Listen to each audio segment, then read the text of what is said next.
Hey guys, it's Denver here, and today I had an interesting conversation with a client that I wanted to share, with everyone and share my thoughts and get your opinions, basically.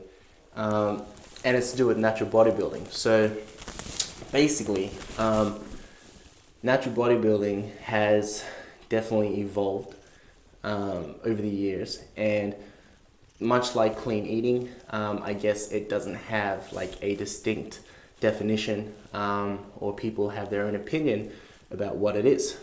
And today I figured out there's basically four types of natural bodybuilders, or four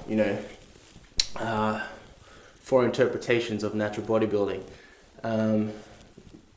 The first one, and the one that I personally believe to be true, is someone who, I'm talking about competitive natural bodybuilding, by the way. The first type of competitive natural bodybuilder, or the first standard, is basically someone who is lifetime drug-free. So someone who has never taken a drug in their life, regardless of what the drug may be or how it may benefit them. A performance-enhancing drug, I should say. So like not drugs that are like going to help them live or anything like that, but drugs that are going to help people to perform better on a bodybuilding stage, or in a strength and conditioning environment or anything like that. It's going to be someone who has never done that before, someone who basically diets with food, trains obviously in the gym, and does the cardio and the weights and the procedures that are necessary in order to get lean enough to compete as a bodybuilder. Do the hard yards, all the years of training and eating to grow and things like that. And they're pretty much lifetime drug free. They take protein powder and creatine and supplements like that, and that's all just generally accepted as fine.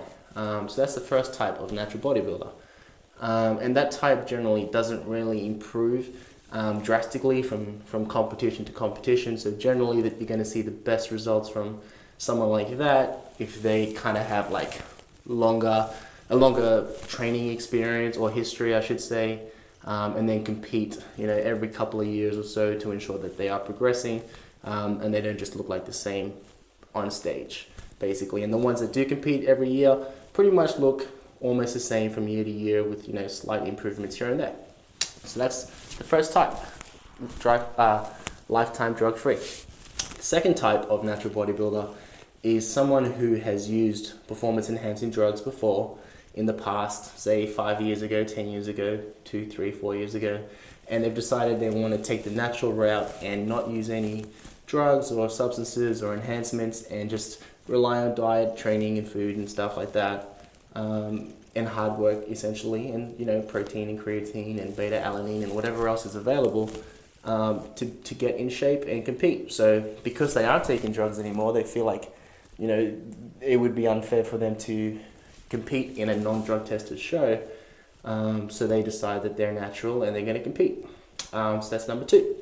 The third type of natural bodybuilder, competitive bodybuilder, is the one who basically takes performance enhancing drugs in the off season or at different times in the year, and then they don't take anything during the contest prep phase, whether that's 3 months or 6 months or however long it might be. They have a distinct off season where they do whatever they want and take whatever they want, but during the contest prep phase they don't take any drugs, and they feel like they're natural because none of what they were taking prior is actually being utilized effectively during a contest prep, whereas someone who competes on the IFBB stage, for example, has the option or the ability to use whatever they choose to use all the way through to contest prep, through to show day, etc., etc. So that's the third type of natural bodybuilder. And then the fourth type is the guys who basically, and girls I guess, who feel that it's acceptable to use enhancements that are, I guess, in the gray area when it comes to supplementation. I'm talking about like prohormones, I guess, or like peptides or drugs that are not on the banned list but do have supportive roles in terms of getting leaner and stuff like that. You know, and these types of people think that it's fine because it's natural, or because it's not on the drug list, or because other people are doing it, or this and that. They feel like it's all right. And people who also get like, I guess they get HRT, hormone replacement therapy, to put them in the like natural range of testosterone. So basically they'll get a blood test. It says that they got low testosterone. Obviously you're dieting for a bodybuilding comp, you're going to have low test. Some guys will get a prescription, use you know, medication, drugs, whatever, to get their testosterone higher in the healthy range, or the healthy normal range. And I guess if they get tested or drug tested, it's going to come up as normal, I assume. I have no idea. But that's the fourth type of natural bodybuilder. So you can see that there is like there's 4 different distinct definitions, I guess, of natural bodybuilding. And everyone has their own opinion, I guess, on what's acceptable and what's ideal. And because of this, I guess this is one of the main reasons why I personally don't really have any desire at all to compete on a natural bodybuilding stage. You know, I love to train, I love to build muscle, I love to get leaner, I like to build muscle, or put on weight, put on size, put on strength, and then get leaner and just see what I've developed, basically. And competing has allowed me to do that, you know, with great focus and a good goal. And you know, it's pretty much built a great platform for myself. However, the way things are going these days, it's more and more apparent, or it's more and more obvious, that people have their own definition of the term natural. And I personally know people who have stepped on stage, you know, this year or last year, the year before, who have been, you know, in category 2, 3, and 4, and felt like it was perfectly fine for them to compete. I know guys who basically just really don't care and just do whatever they want, and they get away with it. And you know, that's definitely not something that I agree with or appreciate, but it is what it is. End of the day, it's natural bodybuilding, or it's bodybuilding, it's subjective, and there's not much you can do about it. But because of that, I've kind of distanced myself from the competitive stage or anything like that, because I don't want to be that person in category 1 who's like lifetime drug-free natural. You know, I've never taken any drugs of any kind, or, you know, anything like that. So hardly even drink alcohol, as an example. So I don't want to be category 1 and then I'm up against category 2, 3, and 4 in terms of, you know, natural bodybuilding. So I think like there needs to be a distinction, and there needs to be some clarity, and people need to know that if they've taken drugs before and now they're clean, they need to know if it's acceptable for them or not to compete. And in some organizations it is. I think there's like a 7-year gap between when you last used to when you can compete, as an example. Some organizations don't really care too much. Some organizations seem to care a lot more. But basically, at the end of the day, whether you're natural or you're not, or people believe you or whatever, it really doesn't matter. I guess, you know, for the most part, you're training for yourself. You enjoy bodybuilding or weightlifting or eating or whatever, the way that we eat. You enjoy the lifestyle and you enjoy it, and it's a hobby and whatever. It's a passion of yours, and that's great. And chances are, even if you are category 1, where you're lifetime natural and you only use, you know, over-the-counter supplements and things like that, very often some of those supplements actually contain things that you have no idea about. So like, I'm sitting here right now telling you guys that I've never taken a drug in my life, and I only eat food and train hard and lift weights, and I've been doing that for 10 years. But, you know, I use pre-workouts, I use protein powder, I've used all different brands back in the day, you know, products that you can't even get anymore. I used to use Celtec when I thought it was the best thing ever, and Nitrotech, and all that other stuff. And the fact is, some products could have ingredients that you have no idea about.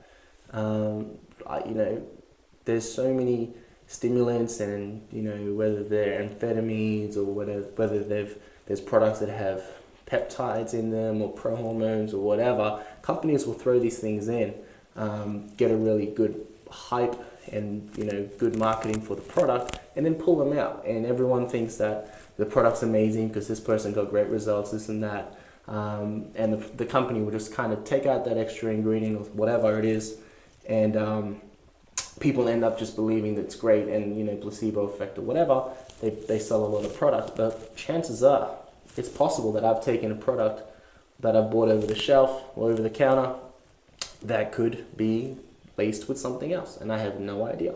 And that's kind of why I only align myself with certain brands and companies now when it comes to the supplement industry, because I'm more aware of that, and I only utilize products that I believe to be, you know, true to the label and clean and etc.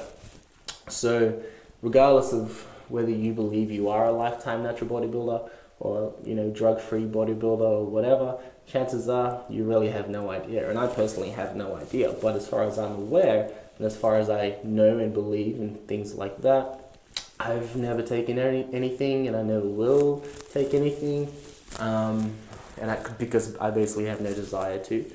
And like any drug, I mean, if I was taking other drugs, sure, why not? I'll use whatever I want to use, pretty much. But so I guess rounding things up, that's pretty much my opinion on bodybuilding or natural bodybuilding at this current state.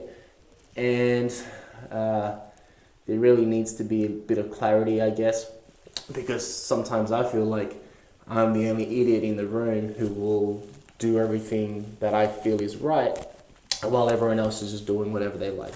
And an example of that, I guess, would be like when here in Australia, a lot of pre-workouts had an ingredient that came up as an amphetamine or a drug or whatever, and I knew that straight away, so I never touched it ever.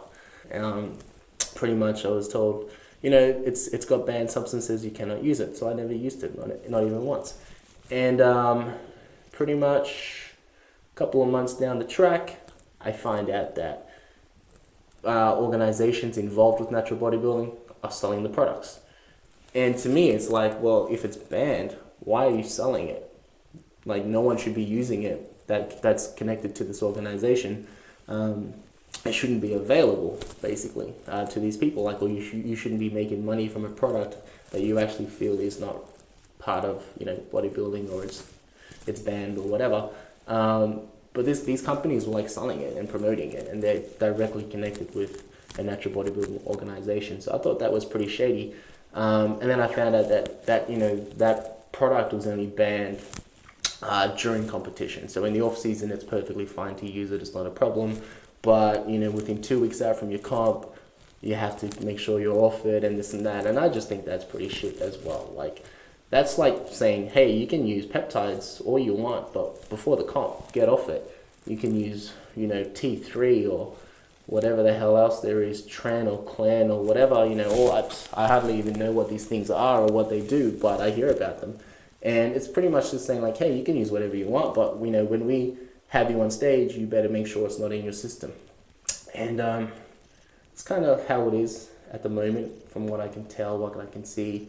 I'm not really hating on anyone in individual, like anyone at all, really. But there's a lot of dudes that are like looking incredible, and, you know, hats off to them if they are lifetime natural, you know, that category 1 that I spoke about, that I put myself in. You know, if they're like that, man, you guys are doing awesome. But then I see guys that I've known for the last 5 years or so who compete on a regular basis, or, you know, every couple of years, who have been competing since I first started competing, or even before that, and I see their improvements or their changes to their body, and it's, you know, it's slow and progressive, and mine are slow and progressive as well. And then you get these freaks, basically, you know, great genetics, I guess, who just kill it, and they look amazing. And then you hear stories about, you know, this person does this and that person does that, and it just gets messy, and it's kind of like, man, do I really want to involve myself in this kind of stuff? So, you know, unofficially official, I'm not really interested in competing on a bodybuilding stage ever. You know, I went to a show this past weekend just to see if I would like it or if I'd get that spark and stuff like that, and it really wasn't there. It's not really a big deal because no one really cares if I compete or not, but I just thought I'd share my opinion basically. You know, because I had this discussion with a client of mine today, and you know, he agreed, and another client also mentioned something about it today as well, so I figured, you know, why not make this video. But you know, leave your comments below, and I think that there are good organizations when it comes to natural bodybuilding. There are good people in the sport, and a lot of people that I look up to and respect. And you know, I'll always train, and I'll always want to go through lean gaining phases and cutting phases, and you know, strength focus phases and whatever. And I always want to look, I guess, follow natural bodybuilding and look like a natural bodybuilder, and you know, obviously being one. But when it comes to competing, I don't feel like it's really something that's beneficial in any way, or something that is really, I guess, has any benefits. There's kind of none, and that's about it. I guess I'm going on like a tangent now, so I'll stop this video. But thanks for listening, and let me know what you think. And if you like competing and you are competing and you plan on competing, do it. It's great. It's definitely a really cool experience. I'm not saying that it's a bad thing. I'm just saying that the way things are set up these days, don't expect don't expect it to be like a set standard, because there's not really. Everyone just has their own opinion about what it really is. So that's it from me. Thanks for watching. I'll speak to you guys soon.